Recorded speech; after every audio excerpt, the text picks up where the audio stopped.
so much for joining us for our monthly Research, Innovation, and Scholarship Brown Bag Lunch and Learn series. Today, we welcome Sarah Carter and Ilka Johannessen, who will share their insights with us into their work as student researchers. Before we begin, I'd like to acknowledge that the land I am currently on today is situated on the traditional land of the Anishinaabe people. Furthermore, Georgian College acknowledges that all campuses are situated on the traditional land of the Anishinaabe people. The Anishinaabe include the Odawa, Ojibwe, and Potawatomi nations, collectively known as the Three Fires Confederacy. Let this acknowledgement serve as a reminder of our ongoing efforts to recognize, honor, reconcile, and partner with our Indigenous peoples whose lands and water across different continents and oceans we've been situated on at some point in our lives and we benefit from today. Georgian College continues its dedication to honoring Indigenous history and culture and committed to moving forward in the spirit of reconciliation and respect with all First Nations, Métis, and Inuit people. For everyone joining today, I just want to note that this session is being recorded and will be made available on the Burnick Online YouTube channel after this presentation. And with that, I'd like to invite Sarah and Ilka to come on camera so I can introduce the two of you. Wonderful. Allow me to now introduce Sarah and Ilka, third-year students in the Honours Bachelor Counselling Psychology program at Georgian College. Welcome to the both of you, and thank you so much for joining us today to learn more about your work and experiences as student researchers in the research field placements. As always, for everyone listening, we encourage your questions and discussion, and we have a Q&A session or chat at the end, and we'll have a session at the end of the presentation. Please feel free to use the Q&A box at the bottom of your screen to submit your question, and we will ask them at the end of the presentation. Sarah, Ilka, over to the two of you. Thank you. Hey, Ilka, can you see my screen? Yes, I can. Awesome. Okay, so as you guys know, we will be exploring the arts of qualitative research from the insights from us third-year university students. So today we will be doing brief introductions of ourselves. We'll discuss our research placement. And we'll talk about the Sweet Charity. We'll explain our roles, talk about thematic analysis, how we contributed to the project, and our takeaways from the project. Following that, as Mira said, there will be a question and answer period. So I will do my introduction first. I am, as Mira said, a third-year Honours Bachelor of Counselling Psychology student at Georgian College. I have 3 kiddos, and a year from now, I will be adding 3 more step kids, and I'll be getting married in Jamaica next April. So super excited. And I wrote, just call me Carol Brady. Everybody calls us the Brady Bunch, which we have a lot of fun with. So yeah, I have 20 years experience in hairstyling and almost as many in restaurant management. So this is very different for me. I love going on hikes, catching live music when I can. Travel, that's more of a future hobby I hope to have. But like I said, I am getting married in Jamaica next April, so there's a little bit of travel there. And I'm actually going to San Francisco this summer for a little bit. So super excited about it. And hopefully there'll be lots more travel in my future. I play slow pitch in the summer and volleyball whenever I can. After I graduate, I plan on earning my master's degree in counseling psychology, and I would like to take a postgraduate diploma in psychedelic studies.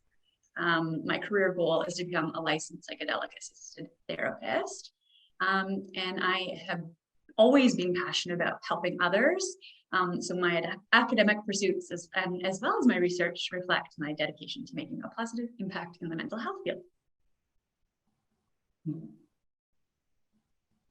All right, so as you guys know, my name is Ilka and I am 20 years old, which means I am straight out of high school, which is a theme you will see throughout this presentation. That's kind of like my lens I'm seeing this through. I am also an entrepreneur and an artist. I make dolls for a living. Very strange thing, I know, but that is kind of like my big thing that I do. I'm also a musician. I actually had a concert this past weekend. I love going to music events. Any music, like live music event, I'll probably be there. I love music.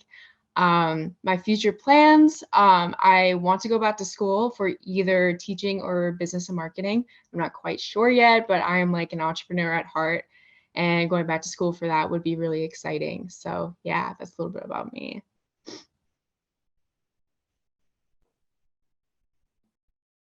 All right, so the research placement that we were invited to do was with Sweet Charity Canine Ambassador Program, or CAP.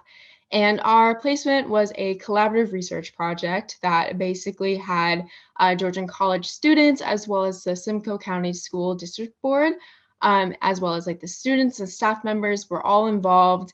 And it's a pilot study which kind of explores how therapeutic dogs are affecting students' mental health and well-being in the schools. So a little bit about Sweet Charity Canine Assisted Program is it's unique, innovative, and fulfills a community need. So it allows staff members of the Simcoe County District School Board to get their own pet dogs trained as therapy dogs from a local charity. It's after completing the training, the trained dogs can accompany their owners to the schools where they work to provide a therapeutic milieu for students. This not only eliminates the high cost of acquiring service dogs for schools, but also provides an opportunity for more dogs to be available to the students. It also provides a way to support a local charity in a large way. Sweet Charity is in Barrie, a local charity. So that's very cool. It provides mental health support to children all over Simcoe County. The project began in 2014, and the results of the study can be used to encourage more staff to participate in the program. As well, the researchers are developing a framework so the program can be replicated in other school boards, and as well as other community institutions such as hospitals, hospices, colleges, which there are already cat dogs in the Georgian College campuses, at least in Barrie and Aurelia, I know of so far, and long-term care centers. So there's actually a therapeutic animal conference coming to the Georgian College Barrie campus on May 25th. And this is where Dr. Howard Bloom and Dr. Adams DeBerts are going to be talking about the results of the studies. And as well, there's going to be researchers flying in from different parts of Canada to talk about just therapeutic animal benefits in general, their findings. So it's an all-day event, and you can register for free. And I think Lauren is going to post the link of how to register in the comments. All right, so our roles in this placement first started out was to transcribe some past focus groups that were previously recorded, as well as listen for the semantic themes that are found in those recordings, which semantic means like the obvious themes that you will see. Then we did a bricolage technique, which was searching for sub-themes and latent themes. Latent themes are basically like the themes are kind of open to interpretation. We did a collaborative meeting that we searched for those sub-themes, and we kind of connected those themes together. And we as well attended 3 different focus groups in some schools. Some of my thoughts going into this, I was like really nervous. As you guys know, I am like straight out of high school. I'm a baby, and like seeing that I was working with an older student, I'm like, yeah, no, like I'm not gonna do well. I was thinking that I was going to be inferior. I wasn't going to do as well. And I was like really, really nervous. I was not going to perform as much as like they were expecting me to be. So that was kind of like my big thought going into this, as well as like I'm not good at research. I've never really thought of myself as a research person. So I was really nervous kind of doing that for like an entire semester, essentially. Yes, and as the elder student, I also felt that imposter syndrome. I'm not great with technology, and having a younger student made me intimidated. It's sort of funny that we were both having those same kind of thoughts and feeling inferior to each other, and just in general, I didn't think I was someone that would ever be doing research. I didn't even like it. I didn't think.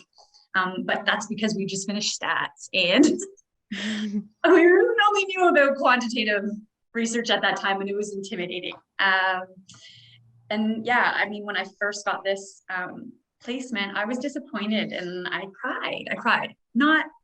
Just for a minute, just for a few moments. I really, really love counseling and I wanted to be, have more of a counseling placement, but those tears soon went away and the disappointment did too. So we'll talk a little bit more about that as well. So this study, this project is actually a mixed method project, but we only really had anything to do with the qualitative side, which was good for us because I know, well, personally, I didn't like stats, and I think Ilka's on the same page as me with that. So yeah, the qualitative side involved a thematic analysis. So a thematic analysis involves combing over a data set, which is derived from interviews, groups, photographs, videos to uncover themes. A theme is a pattern response or meaning that is derived from the data, which helps to answer a research question. And it can be used when a researcher aims to seek an understanding of experiences, thoughts, or behaviors, which is exactly what we were doing here. And the main research question for the qualitative side was how are these dogs affecting the children? Like, we know that the quantitative data shows that they do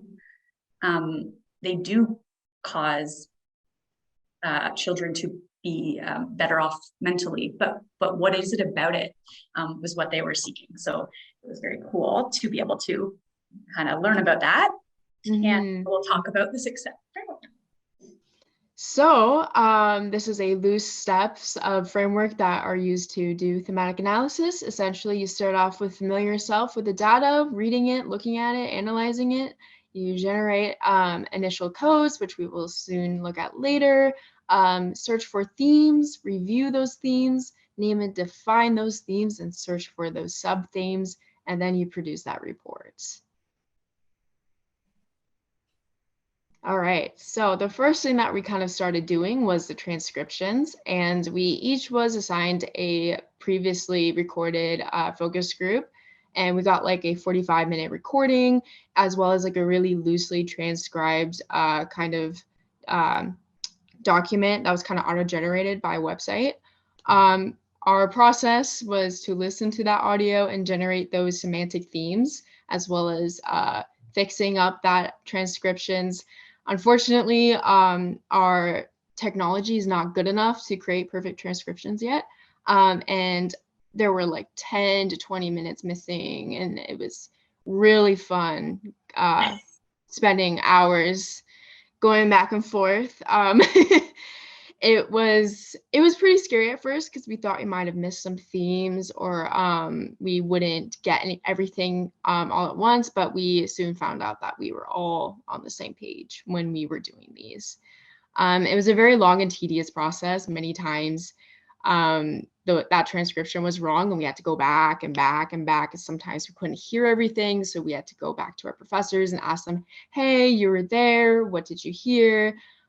Patience was honestly our best friend throughout this, and re-listening to that same sentence, it was really fun. It was really fun.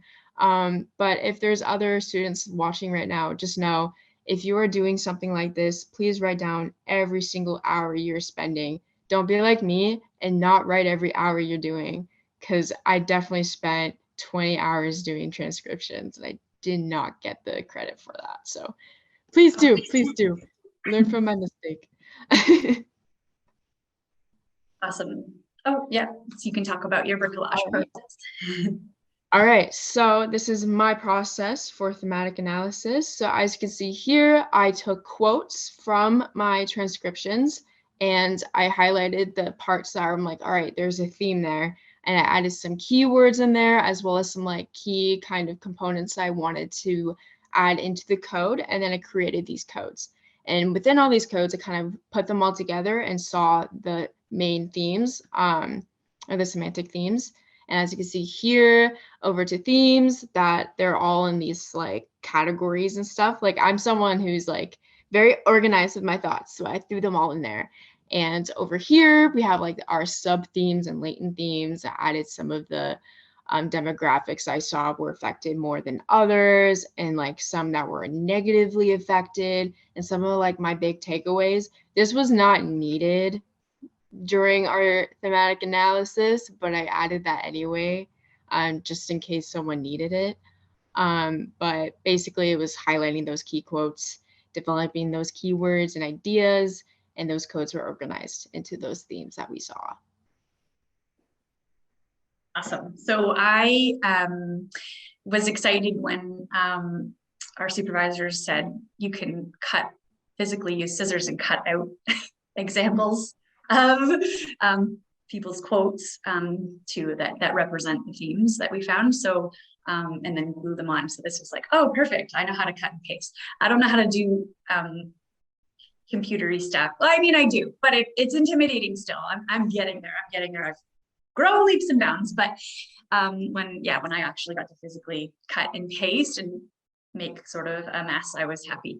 It made sense to me. So yeah, so what I did was I put all those major overarching themes, I labeled them on the Bristol board, and then I went through the transcripts and organized examples of people's quotes of like just like exemplifying those themes. So yeah, and then I printed them and I cut and pasted and I organized them all in. So there's some like, so stress and anxiety relief, for instance, had a ton of quotes that represented that. And same with community building. That's just a huge overarching theme. So, and then through that, looking at that, I was able to kind of do a little bit of interpretation, find some less obvious themes. So, trust building, increase in openness. I found that was really, really fascinating. And so that was that. So I put a list of benefits together, and then I did just a few potential concerns that I found too. Allergies, obviously, there's going to be people that have allergies, and that's a bit of a issue. And then fear of dogs, but I thought it was neat because some kids talked about how they were able to overcome a fear of dogs. So it actually becomes a benefit. And then two, I noticed that some people mentioned that the dogs kind of could get overwhelmed because there is such a need. And they're so just, everybody is just so wants to be with that dog all the time. It's just, it just highlights the need for more dogs. So, which is definitely a theme that was reoccurring with a lot of the students. So after we had we did our bricolage, we got together and had a collaborative meeting, and this was kind of cool. So we just made a mess on the chalkboard. So we put all the major themes that we found, and then we got in there and we started writing some of our sub themes, and we were then instructed to just start making arrows connecting where things could have some crossover. And yes, you can see the chalkboard here. It got messy, but that was kind of cool because it was very much an interpretive process, which I liked. I'm not really a black and white person, so this was cool. And then, we both sort of felt like this process fits with our personalities. Like I always call myself, I function high in organized chaos, and that's exactly what this was. Even my life as doing hair. When I'm doing somebody's hair, if someone were to come in the middle of their service, they'd be like, what is that person doing? But at the end, they leave my chair looking beautiful. But when they've got foils in their hair, or I'm in the middle of doing an updo when I'm teasing their hair, like it looks crazy at the moment, but they leave looking and feeling their best. So that's sort of what this process, that's how I connected it to my personality. I like that kind of chaoticness, and then when you get to kind of at the end neatly package it up with the bow and send it on its way. So we definitely had a lot of fun in this meeting, and I'm super glad we took photos because it worked out really well for this. We kind of left, both Ilka and I were like, this is kind of fun. Like, what were we so worried about? Like we really related to this and thought, hey, this isn't so bad. It was fun. Yeah, it was like a turning moment for us where we really thought, oh, okay, maybe we can do this. All right, so this is my favorite part of the entire placement. We were able to attend 3 school focus groups, 2 at the high school and 1 at an elementary school. I found it to be really, really fun and informative. I learned a lot throughout this process, especially since like our other placements that I've had in this program were not really therapy related. So this is actually the closest I've ever gotten.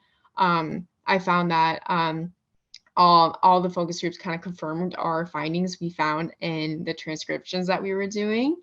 And we worked with 2 different professors, and each professor had like a very different approach how they did the focus groups. One did a more structured interview, while one was more semi-structured, a little bit more open.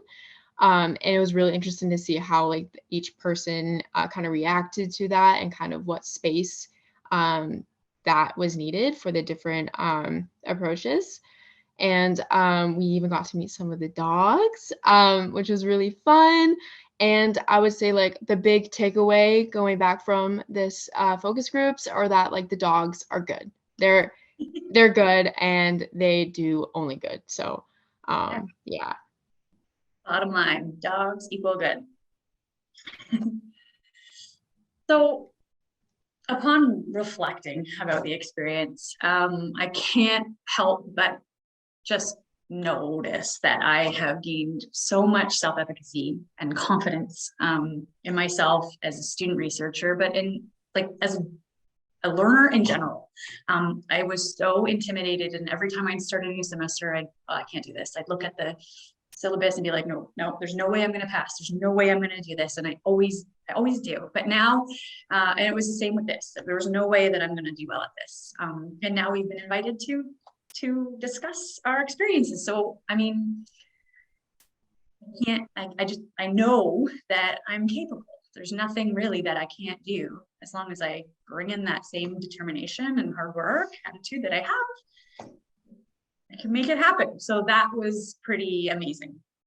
And this experience is exactly what I needed to take that confidence into my honors thesis next year. I've been very nervous about it. And had I not had this experience, I would still be very nervous about it. I am still a little bit, of course, but I feel way more prepared and confident having this placement. I'm just incredibly grateful for what I learned, not just about research, but also just the project in general. Animal assisted therapy is amazing. So yeah, what I learned was I'm just so grateful for. I no longer dislike research. I actually kind of love it. And I really do look forward to doing my own thematic analysis next year for my honors thesis. I can't wait to see what I find and putting it all together. Not so much looking forward to the transcripts part, but other than that, it's going to be such a great experience. I would recommend a research placement to anyone who feels intimidated by research. If it makes you nervous, it means you should probably do it. Because then that's the only way as we learned in some of our classes, our counseling classes, the only way to get good at something is to do it. So anyone can do it. And I would love to have a cat dog in my future psychotherapy practice. What I learned from the project is that petting dogs can actually calm your nervous system, which is super important when you're in therapy and you're being vulnerable. And it creates openness. So the students are more likely to share, which means that somebody in a counseling session would probably be more likely to share if they had a dog they were petting. So I think it would be kind of cool to incorporate that into my future practice. Over to you, Ilka. Okay, so for me, I also learned to trust my own skill sets and to not doubt my abilities because of my age or my experience. I know a lot of times people do look down on me just because of my age or just because of how I present myself. And sometimes that makes me believe, oh, maybe I am not enough. But this like opportunity has helped me remind myself like, hey, like you can still do just as much as what other people can do. It does not matter about your age or your experience. You are completely capable of doing anything you are wanting to do. There's always another way to figure out something. With thematic analysis, for example, that we were given a bunch of these like research journals, and I have horrible ADHD and I cannot read or understand things the way most people can. So I actually went out of my way to read different articles or even YouTube. Like I hate to say it, but YouTube like helped me so much more than those research journals. So always look for other alternatives to learning. There's always a place somewhere on the internet or somewhere in a book to learn something. It doesn't have to be conventional. Those focus groups has also like really helped me find those different approaches, as well as see like what things would work, what things wouldn't work. My internship, I'm actually a guidance counselor at a private school working with school-aged children. So seeing kind of that angle is going to really help me, and I'm going to take that into my toolbox when I'm going into my internship. As well as this will also help me with my thesis, as I am also doing a qualitative study, and I will also be taking what I've learned in this placement and will be applying that to my work. But this does confirm that I still hate research. That didn't change anything. I knew that. And I do not want a future in that at all, which is fine. We learn, we live and we learn. And having a placement in research, though, is not as bad as you think. Like, I'm like the last person I would say like that would be good at research. But like I was fine. You know, I cried a little bit, but we did it. We succeeded and we did good. So if there are students watching this terrified, you will be fine. If I can do it, you can do it. So yeah. Absolutely. Yeah, I feel the same way. So yeah, because of this experience, we are confident and even excited for our honors next year. Sure. And thank you everybody for coming along and joining us on this presentation. It's very exciting and humbling for us to be part of it. Awesome. Thank you so much for this great presentation, for your honesty and your openness and talking about your own personal experiences and the methods that you've learned. I love how you've talked about this experience as being part of, you know, self-awareness and self-realization, parts of you that you already knew about and had to learn how to draw on, and parts of yourself that you didn't feel like you had and grew into, and how it built certain confidences and certain awarenesses of what you may or may not want to do with your careers as you continue to evolve. So thank you for that. I love how you spoke about it as being like the appetizer to your thesis project. And setting you up for you know, just a different mindset going into your thesis project, which is so wonderful. I guess the one question I have for both of you is kind of focusing on that Canine Ambassador program. You did some initial, you were participating in the initial exploratory work with the thematic analysis. Based on what you learned from that and from the focus groups, if you had the opportunity to explore something more with these dogs, what might that be? What are you curious about coming out of that project? Hey, I would really like to know if ... I'll answer that one first. As I said at the end of my sort of reflection, that I would like to see more dogs being used in therapeutic sessions, one-on-one or even in group therapy. I would like to explore that a little bit more, for sure. What about you, Ilka? Mine's a little strange. So I actually had experience with therapy dogs. I was hospitalized because I was very sick in high school, and I actually had a therapy dog come in. And even though the dog did not want to be near the smell of death, I still really enjoyed having the dog near me. I'm not even a dog person, but even the dog near me like really helped me kind of cope. And I kind of want to explore that a little more. As like someone who's experienced that, I want to explore like how that affects like adolescents and teens when they are reaching the end of their life. That would be really fascinating. I know that's not really like what CAP's doing, but like therapy dogs in general are just such an interesting topic, and like something that a tool we can really use a lot more. Absolutely. And what I love about that, your answer there, Ilka, is that, your experience with the Canine Ambassador program has opened your mind to questions about other things, and that whether you are involved with research or do research on a daily basis or not, we're seeing it in action, that having a little bit of exposure to research has you asking more questions and diving into new interests. So thank you. It's been so great to hear from you guys and your firsthand experience. Last question I have before I turn it to the floor is, what piece of advice might you give students who could be intimidated by the research component of their honors degree? I mean, you touched on that a little bit, but is there anything more or specific you'd like to add? I have a couple of, I'll try and do it quickly. Just a few things. First of all, when I came into this program, I knew nothing but research in general, or even writing an essay, to be honest. So the first thing was to reach out to the writing center, because they at least get you on the right track for structuring an essay and writing. And then the second one would be just to have blind faith basically in yourself. You can do it. Okay. If I've done it, like Ilka said, if we can do it, anyone can do it. So the more you just kind of take every opportunity you can to immerse yourself in it, because then you can only get better, and eventually you might even feel confident. Ilka.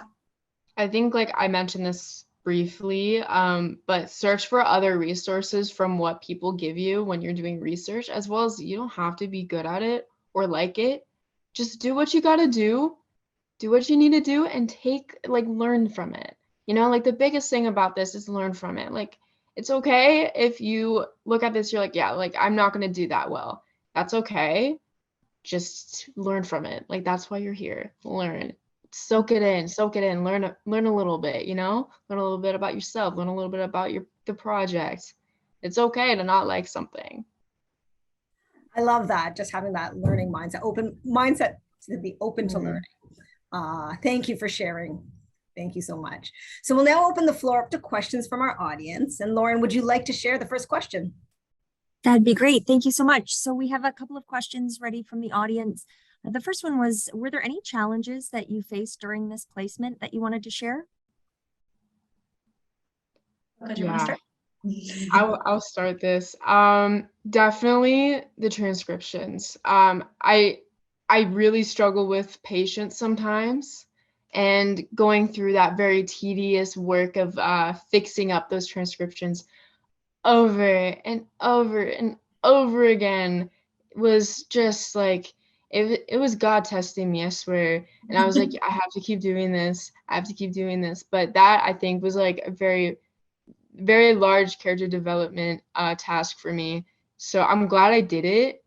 Hope to God I don't have to do it again after this program.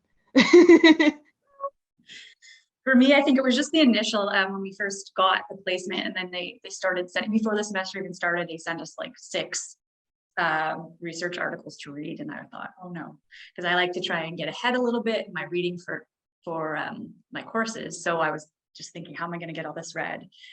But once I actually started reading it, you don't have to read it word for word. Start to learn how to approach reading a research article a little bit more the more you do.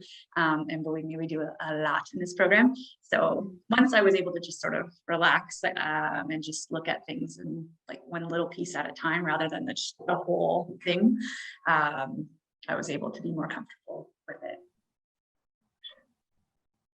Great. So we have sort of the flip side of that question. What was your favorite part of working on this project? Ooh, I messaged this, like mentioned this before. Sorry, I can't speak. Was the focus groups. I find like that part would definitely apply to me the most, especially going into my internship as someone who's going and working with children. That part was my favorite, but the thematic analysis bit was definitely the most helpful going into my thesis work. That I didn't like it very much. It wasn't the most fun thing ever, but it was very, very informative, and it was really helpful for going into this fourth year. So yeah. Yeah, for sure. I agree. Like just the personal growth is probably my favorite part about this. But at the same time, I loved those focus groups, and especially the one where we went to the elementary school, because the little kiddies were just so excited, and it was incredible. And when we got to meet some of the dogs, one laid beside me in the focus group, and I was in my glory. That's so wonderful. So how do you anticipate that this experience will inform your fourth year thesis? Ooh. So much.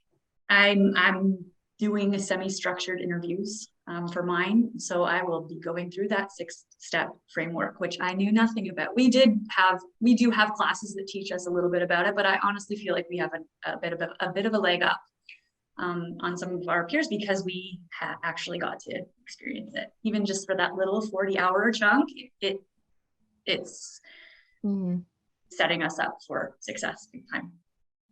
Mm-hmm. Yeah, like same here. I'm also be doing semi-structured interviews and doing kind of like those semi-structured interviews in the focus groups kind of like allow me to see, okay, so this is how it could happen, as well as seeing like different angles of approaching them with the different professors. I'm like, okay, this is kind of what I want to incorporate, and this is what I don't, or like this is what I'm going to bring from both of them and kind of create my own kind of approach. It was really helpful for that, as well as just like learning kind of the basics of thematic analysis, and seeing how my own personal experiences with self-awareness throughout this placement, because I will talk about this later, but my thesis does involve self-awareness. So it kind of helped me bring a little bit more kind of a foundation for myself going into my thesis work. So yeah. Amazing. And we have a final question. It relates to somewhat sort of what you've already answered already, but how do you think that this work, this research placement and your research work will help specifically with regards to your career and career options in the future? Well, after year 2, I talked to a prof, and they mentioned something about getting into a research career. And I said, absolutely not. No way. No, don't even think about it. I'm not opposed to it. I'm not ruling anything out at this point because of this experience. So I don't think that's going to happen for me, but I am not going to say no. I've learned in my life to never say never. So I definitely could see that happening. And then also just the project in general, like I mentioned a couple of times, I would really like to have a cat dog in practice. Mm-hmm. Yeah. For me, I would say like research is definitely not something I want to do my career. Although I am good at it and I'll probably will do it in the future, it's definitely not something that I want to be a pivotal thing in my career. I would say like stuff that are very tedious and like consistent, like you're doing over and over and over again, I cannot do. I'm someone who needs some like cognitive stimulation, and I need something to make me think, very thought-provoking, something that make me move and like kind of see the world differently. So that it taught me that's for sure. I will be doing a lot of research with my internship. So I'm excited. I'm really excited about kind of like implementing what I learned here into that. That's kind of like the big theme of this is like, oh, I learned enough so I can go into my internship and not be like freaked out. So yeah, that's my takeaways at least. Awesome. Well, for those of you on this presentation, I had the great opportunity to go to the Aurelia campus and see all the counseling psychology students heading into their final year do a 1-minute pitch about their thesis research project. The research project pitch presentation, they had 1 minute to talk about their research, and everyone did a fantastic job. But I thought maybe since we have the two of you here, could you maybe share a little bit about those projects with your experience and what you're going to be doing with the audience? All right, want me to go first? Okay. So, what I looked at, mentioned, I can't say that word today. I should just ignore it. Anyway, I will be looking at the self-awareness that we are learning in school, kind of like we develop self-awareness going throughout school, especially in like a mental health program. And I want to see how that self-awareness kind of affects a student's life outside of school, whether it's like career or family life or relationships or even just personal life. I just want to see that growth or that kind of positive ripple effect. I want to see how that is kind of manifested, and I'll be doing like semi-structured interviews with 10 students and kind of asking them questions about like their experience with self-awareness in this program. So yeah. I wish I was 20 and had self-awareness that you're learning. I'm envious that you're 20 and you're getting to learn that self-awareness at such a young age. It's a blessing and a curse. I am exploring. As I mentioned earlier, I would like to become a psychedelic assisted psychotherapist. So I'm not sure if many of you are aware, but MDMA and psilocybin, which is actually ecstasy and magic mushrooms, are currently being studied right now for their therapeutic use. There's a ton of mental health benefits, and they're proving to be very safe. So if these become legal for use in therapy, I would like to be a psychedelic assisted therapist. However, I don't want to pursue it if it's not going to be accepted. So I will be interviewing current psychotherapists on their thoughts and concerns, because these drugs are so heavily stigmatized. They may not be accepted even though they prove to be safe. So that can change my career focus. And that's okay too. I'm just really looking forward to seeing what the seasoned professionals are thinking about it. So yeah, I'll be doing the semi-structured interviews and then going through the 6 steps of the thematic analysis. So really, really excited to get going on that. Fantastic. Well, I'm looking forward to hearing the outcomes of both of your research projects. They both sound super interesting, and I love this concept of self-awareness, but also the exploration of some traditionally frowned on therapeutics. So 2 very different research questions that you're looking at. So thank you so much for joining us today, and thank you so much for sharing, and again for your openness, your honesty, your heart on sleeves kind of presentation. And for the audience out there, I hope you attended this presentation as much as I did, and thank you for attending this webinar.